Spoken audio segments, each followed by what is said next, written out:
Hello, in this video I will show you how you can install GCam on OnePlus Nord 5.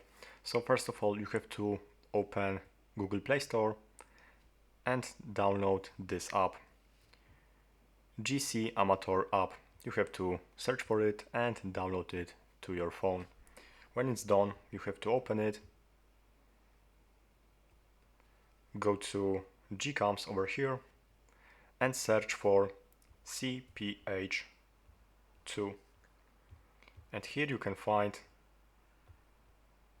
version compatible with your phone.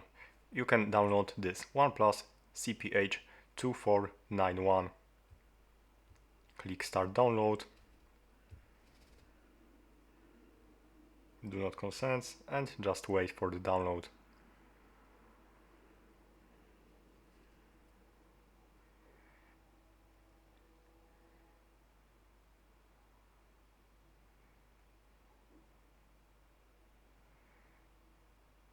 Now go to open in folder, files, and here you can find this file. Open it, and now you have to allow this app to install something else. So go to the settings and allow from this source. Click install and just wait. As you can see, app is installed, so open it.